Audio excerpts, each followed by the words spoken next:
Hi everyone, this is Group J for the discussion board for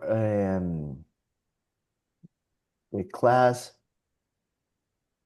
of multi-platform delivery. And with me, Herman, Cameron Carter, Roderick Blatt, and Morgan Fuller. And we're gonna start with a little guy that I have prepared so we don't get lost. There we go. So, and the first topic of discussion is as a sort of any source of information that we have discovered for as a research that have an impact for our understanding of the topic for this course. Um, I have learned of this website. It's called 99 Design. This is for the guys from Vistaprint, the website where you can go and pretty much um, utilize any form of print for your logos or any form of print for any collateral for your company. These guys have a different thing for any information related with design and the current trends. It's called the 99 Design. Nice. This has an amazing reviews and articles about colors, about trends, about interactive media, immersive media, guerrilla marketing. Uh, Everything that I look in this website is very interesting. So to me, that was a tool, a set of tools that as a knowledge and as a reference point is I think is a very good source of information for us designers and brand and media designers too. How about you, Cameron? You can you tell something that have you learned that helped in your research for this course? Something that just a key takeaway and just a fundamental principle. I think Kratz brought this up in one of the earlier courses as well, right? Just the phrase "a brand is more than a logo." All right, so I just kind of stick to that, and that's like when it comes to expanding on that brand, its tone, the voice, the audience connection, and like the storytelling is very important. So just referencing the readings that were provided. Excellent. How about you, Roderick? Yeah, Any- touching on that same basis, Cameron. Um, the hardest thing that I come across is, they say it's a logo is not just a image or whatever, but it gets deeper, and it's like, when you talk about the rabbit hole gets deeper in design, it's the same principle because even going back with this assignment, I found myself returning back. It's like, it's missing something. I'm adding too much, but you can simplify that by just keeping it clean and across the board. Also, just for reference sake, Full Source, that's a website that does a lot of mock-ups where you can do a lot of your imaging as far as putting your stuff on shirts. Um, or any kind of swag as this project consists of. You can go in there and pull up any of the images and use those. So just reference sake, if y'all want to jot that one down, fullsource.com. I'm on there now looking at it. Yep. Awesome. Thank you for that. How about you, Morgan? Any source of information or research that can you pull from the course? I think for specifically from this course, and I think all the other courses as a whole is like pacing because I'm more from like undergrad, I'm used to more like the design project where it's like based over the weeks, where it was like the course of the project. So I have a few months. But this one really made me think about I have to be very quick thinking when it comes to this, like and on a pressurized time punch. So I think that would help me in like the corporate world or like the real design world when you're need to do something in a limited amount of time. Um, I really didn't discover any new resources, other than the ones you're telling me about right now. I think I've heard of 99 Design, but I've learned more ways that I can use InDesign for things that I probably would have just did Photoshop and Illustrator for. Even though I still find myself leaning towards the other two more, I've learned different ways to use InDesign and helping me with stuff like this. Um, Likewise. Excellent. And thank you for those resources. I'm definitely gonna check on those. Now let's talk about how our as a view as a designer have changed after completing these projects. For me, I think that like Cameron was telling that the logo is more than the brand itself, and that is a lot about the message that you're trying to convey more than the aesthetics that you try to put into. And as your Roderick was telling, sometimes less is more. Correct. If you look at the most popular logos in the industry, they're in one ink. They're very simple and they convey message really deep in a very transcendent way. So yeah, you said it right, Roderick. Sometimes you have to just start taking out stuff that you so hard been putting into and realizing that uh maybe you invest not the wrong time or effort, but the ways to go to one point is the wrong way to the right purpose. Correct. I think so. What do you think, Roderick? What is your Exactly. Exactly. I mean, it's the simple method, you know. I can sit here and I can look at something and it's like, I could do better, I can do better, but it's not necessarily doing better. It's how am I conveying the message, the brand's message. It's not about what the image is, it's about the image and how it portrays what the brand is about. And like I said, sometimes that's hard because I'll overdo it in a minute. I mean, I'll be the first to tell you, I'll keep adding stuff and keep adding stuff, and then I'll get a critique, and I'm like, but Uh, I got everything in there, and it's like, you got too much.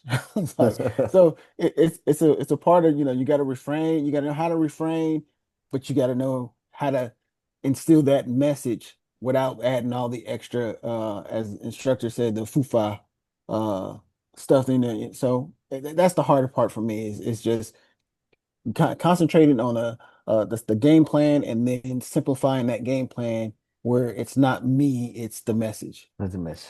you Excellent. you led right into what I was going to say about like my personal growth and what I've taken away and learning. There's so much psychology involved and Yeah. uh, the feedback, right? And so many things that I don't think about that the instructor, Miss Kratz, like was like pulling out of her head when she was going through each design. And I'm like, wow, I didn't even think of that. I didn't think of that. I didn't think of that. Like, how does she pull out these references and these comparisons that's come from experience, right? So I found myself just like, sometimes if like we're in the industry, you might be a part of a design team where you're sitting at the round table, but as an individual working on an entire brand, right? It's just all my ideas, right? So I'm Exactly. like sitting at the round table talking to myself, giving myself constructive criticism, but then there's so many things that I would miss, right? That just gave me fuel, right? So just being receptive to the feedback and the constructive criticism. To apply, right? To go back and apply and redesign and reconfigure and make more concise and simplify. That was a, a realization for me. How Real about big time. how about you, Morgan? Have you as I think, I think specifically for me, like he said, it's more like a psychological thing when it comes to branding than just the design. Coming from a graphic design background and point of view, usually when people ask for us or like what I've also noticed in my undergrad, most people really don't tell you that they want a design. Most people don't really bring you in on the branding. It's more like what you can design. So doing it by myself and not with a team, like you said, it makes you think more into different things that the consumer is going to think about. Because you might think one thing, but a consumer might think another. And you have to think that we don't have the same background as them. So I think it comes and helps in a way when you're making your designs. You can think about what the consumer might think versus what you would already know. So I think that's a good thing. And also just planning out everything from start to finish. Like I feel like mood boards really help when you're going in with a client specifically. It helps them get a vision of what they're gonna get rather than you just making it and they see it for the first time. And I also think it keeps understanding between the client and the designer when going in with that first. Excellent. The next question is how the research or the learning material help you better understand how to develop a brand identity? And to me, I think the part of what I discovered was consistency. What Cameron was telling Mrs. Prout was telling it was try to keep us to bring that consistency from one project to the next. Hey, if you have to use the same typography, the color palette, all those elements have to resemble the and convey the same message. Right. It's like your trademark. Exactly. So you're talking about the same thing all over, and no matter what platform are you open, you understand that it's the same brand. So to me, I think that was a key component that I learned consistency. We're still talking about brand identity, right? We talk about the what was one of the learning materials that help you understand better brand identity. Yes. Um, so I wrote some notes here. I'm still sticking to the readings. Never know how to say the name. Felton and Newmere, Yeah. Ymir. Yeah. right? Where they're talking about uh not necessarily I paraphrased it, right? You gotta fall in love with that brand. You know, you Yeah. gotta really you gotta find that passion to dig into that backstory, right? And it comes, gradually, right? Just by default, it happened to me, right? Just falling in love with this mock-up of a brand, right? And it became so serious, right? But you gotta have that, right? So yeah, that was one thing I could take away. Yeah, and like I said, it becomes serious because you're like at first like when I'm like like I have the hockey team and I'm like okay well let me it's kind of my niche but it's not my niche but then Yeah. as you start getting into it it's like I wouldn't do that I would do it this way and then as you start growing and growing it's like wait a minute I have to simplify everything to coordinate and be cohesive where it's all about the same message. It's all about the same thing because when I first started, I was like, well, I can do a little bit of this, a little bit of that, and just trying to get some variables on where I want to be. But then I found out that, hey, no, you have to make everything roll off each other. If you can follow that, train of thought, it's got to be a comparison where, okay, this is relating back to this. The color, okay, why is this color used? Because it's relating back to this. If you're putting this image on,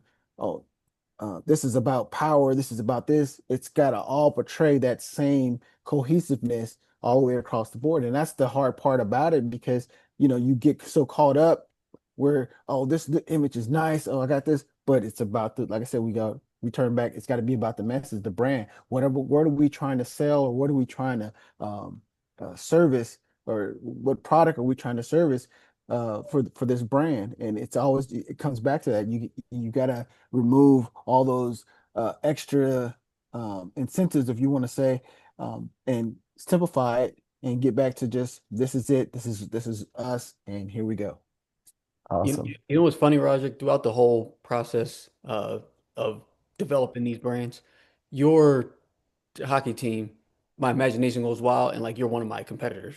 So it's like I imagine like the puck hitting the ground, and who we going up against? Oh, we're going against that 777 brand again, right? Like, yeah.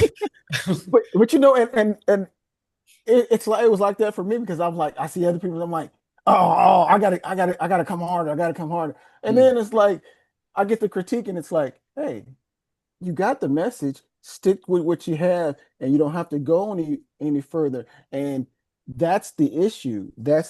It's all about what you're putting across. You don't have you can be a competitor, you can be this, that, and the other, but it's your message and it's your brand on what you stand behind. And if you can make everything stand behind or pump up everything you're putting out, then that's what your deal is. Not to cut away from anything, I work in emergency service as far as 911, Oh and wow. so I deal with a lot of Oh every man. time I pick up the phone, it's a problem that I gotta solve. So if something happens where it's a tragedy or something, a fatality, this, that, and the other, all I can say is I did my job. That's the key. I can't say second guess myself. As long as I put what I needed to put into it and gave you exactly what you needed, then that's what I can live with. I can, you know, I don't have to worry about, Yeah. oh, I'm worrying about, oh, if I did it, would have did this. And that's what I tell anybody who comes into that profession. Hey, if you did A, B, C, D, E, and that's all you Get needed to availability. do, and you went down the line, that's you did your job. And that's the motto I have to take into this is, hey, I'm doing my job, But like I said, when we get those critiques, you still see little images and like, oh, why didn't I think of that? Because I was so pushed into that narrow-minded, like, oh, I got to do this and that. And I didn't see that on the outside. And like I said, sometimes we have to take a step back, and that's what sometimes I do. I don't know if you, like you said, you look at some of my work. Sometimes I'll sit there and I'll do something, and I have to step away from it because I'm just caught Yep. up in the moment. So I step Yep. away and I come back, I'm like, oh, yeah, I should have did that, or I could have did this, and then I still get critiqued. So I'm like, okay, well, I'm in the right version of it. So. Yep. Awesome. Let's gonna give them time to Morgan to see how she developed that brand identity. One way I developed the brand identity for my brand, so I really don't have a lot of time in the day to do like the live critiques or time in general to get everything done. So I kind of look towards real world samples. So I did the Mandy Madison concert, Okay. and what I did, I had recently my last two concerts I went to was Beyonce, and in her concert, it felt like you were a part of the show, and it was a very visual message. And I felt like by the end of the night, like I truly like had a different view on how I look at certain shoes. So I kind of took that like my real life experiences when building my identity for this concert. Mhm. With her concert, it was about like the first one was like being free, doing this. And then the second concert was like reclaiming what's yours or like reclaiming your heritage as a Black American.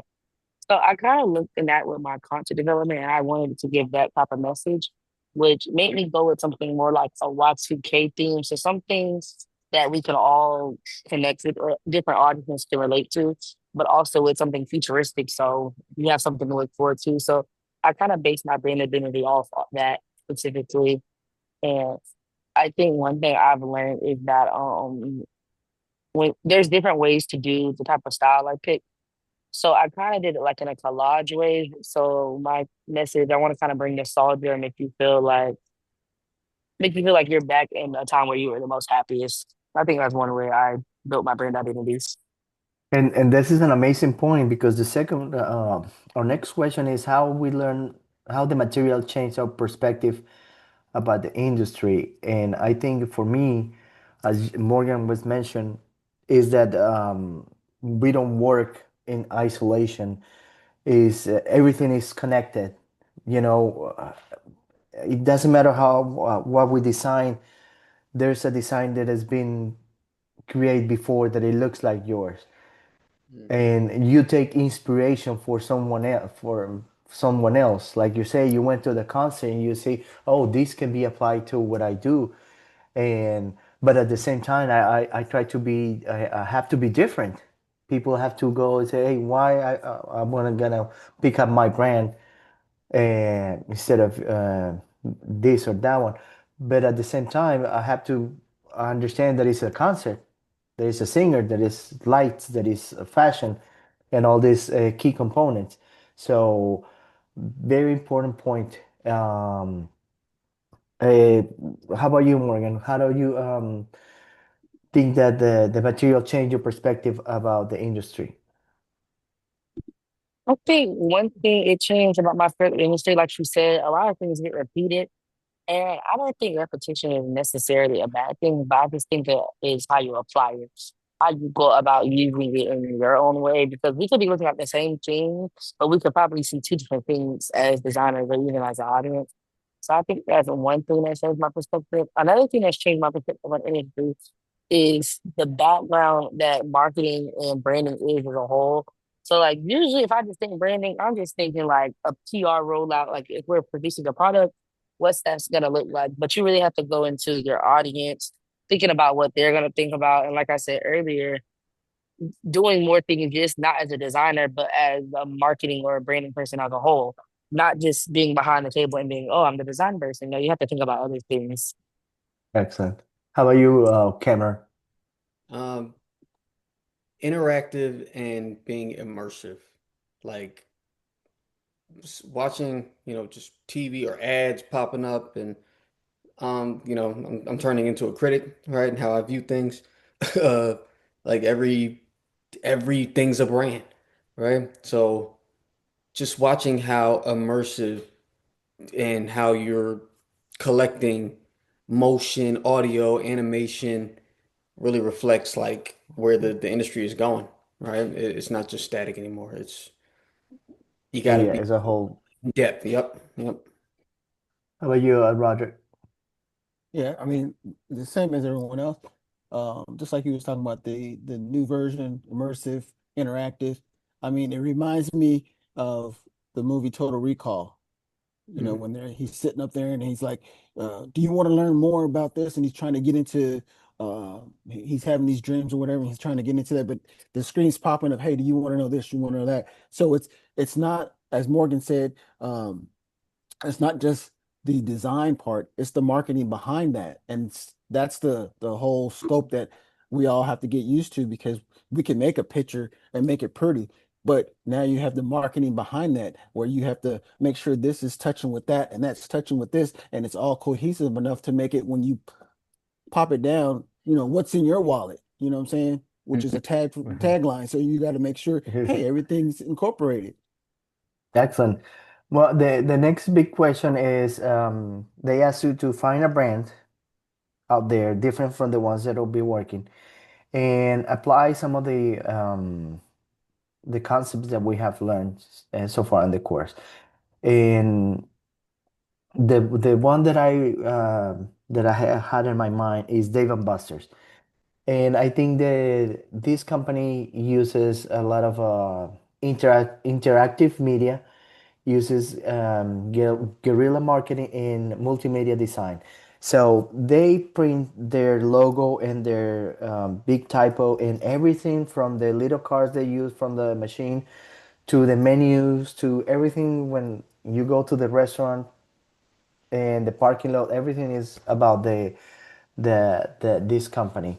When you go to the website, everything, all the colors, the color palette is blue and orange. Everything is kind of in your face. They have these Roblox um, space where they have the Dave and Buster, and they have their own game and platform. I think they have applied pretty much everything that we have learned in this month, letter by letter. You can do a case study just on that company alone, as an example. You guys have an example you might think of? So my company or brand that I chose was Spotify. I think Spotify mastered uh what is it called? The psychographic based design, right? Okay. And personalization, right? Because when you have an account, right, you kind of can make it your own world, right? Make playlist or you can just personalize it to the particular genres that you're interested in. And I think Spotify just does a good job, being very uh what's the word? I don't want to say custom, right? Because yeah, Versatile. yeah, they're versatile very much. Yeah. How about And you, user Roger? friendly. You got the user friendly experience. Yeah. Well, not necessarily interactive. I'll go with more visual. I chose Red Bull. Um, they're everywhere, Oh yeah. and the message is always it's energy. It's pumped up. Um, you're desiring to do all these outrageous things and the sports, and it's all inspiring. And I said like that, and the visuals are always there. In retrospect of just not just Red Bull, but then you have other energy things and everything that coexist in that same field, and they just all merge, and you're like, this is about a bold what did I write down? Um, a bold achievement that you want to get to, and it's like, yeah, that's them. You got the two bulls inside the The cat. yellow, yeah, and they're just like, it's like, hey, something's getting ready to go down and I want to be a part of this. So it's like Mhm. it doesn't it necessarily, um you might not be a part of it, but it's the influence, it's the lifestyle that you want to be accustomed to or acquire or desire to be, and it's out there, and it's like every time you turn the TV on, it's something on. And, Red Bull gives you wings. That tagline is just killer. It's right there. Really quick, I don't know if you knew this, but they have one of the most successful guerrilla campaigns of all You took time. the words out of my mouth. I was like, isn't that gorilla, right? Yeah, I don't remember the city, but they start leaving empty cans of Red Bull all over the city, and people didn't know what was then, and people can start finding these empty cans, and they didn't know what it was until they launched the product, Wow. and they realized, oh, but I mean, they saw it everywhere. They didn't know what it was until they realized, oh, but we've been drinking this for some times, but there was only the cans. That was That's curious. I'm sorry, quite aggressive. Morgan. You got I think one brand, I think I'll go on the visual side. It's a brand that I personally use. It's called Shaker, and it's a hair care brand. okay. And one thing about it, with the name, it's like sacred. So you think of something more old, something you need to keep. And one unique thing with their designs is that the bottles are a nice way. They look kind of like stone. So kind of look like something you would have like in your house, like or in your bathroom as decorations. And I like the way they blend in with your actual setting of your room. I feel like if you get it, it doesn't throw anything off. I know like most people don't think about it, but when you have things like hair products in your shower, if you're going for a theme in your bathroom, it can kind of throw it off. It's like But with decoration. this, yeah, like it could kind of throw it off because it's like, oh, like my mom, she does themes every year. So right now the bathroom is fall. I'm gonna look crazy if I have a big purple shampoo bottle in here. So the bottles, I keep them up on our little window on top, and they, like I said, they kind of look like stone if you look them up. And each product has a different design, but it matches that thing. And even one of the things they have, it's essentially something you just put your product in and shake it up, but they call it like a ritual bottle. So it's going into that same brand of being Nice. sacred, being old. I looked into, I think they said they were like inspired by like things like ancient Egyptians and like their artifacts. So like The when you look sacred at it, it kind space. of does remind you of an artifact. And it kind Nice. of does look like stone. And when you look in and you feel it, there's like little brittle like stone or like imprint, even though it's just hard plastic. So Awesome. I think that's one thing. And 30 seconds for the last question is what were the challenge that we face in this course? And for me, it was trying to get the schedule, Yeah. get it to the point where break it down so it was real, it was doable, uh, and to the point to develop a project management task that it was real for each of the things that I was about to design. That for me was the challenge. How about you? Same here, man. So the Same. time management, right? Just acknowledging, Exactly. balancing the multiple Awesome. assets at a time, and uh, you know, and sticking to that schedule. So time management definitely the challenge for me. Morgan? Same thing here at the time management because I don't know when I'm gonna do something. I was a teacher last year, seven. So everything I get home after work on this, I go to sleep. So I really timing because I don't know when I'm gonna do something. I just know I'm gonna try to get done when it's due. Same. I mean, Okay. it's the same all the way across the board because you figured, oh, I have this amount of time, and like I said, I work 12 hours, so 12 hours in a day. Now I got 12 hours to do what? Eat, sleep, be with kids, wife. So it's like, hey, I'll get it in. I'll get it in. So it's time management is just it's Awesome. bottom Well, I think our time is up. I really thank you for your time, for your input. You have done an amazing job, and hopefully see you next month. Want to thank our professor, and hopefully see you next time. I really appreciate you, and have a wonderful rest of the night. Good line. All right, job, good You Erica. talking to too. everybody. Good night. Take it easy.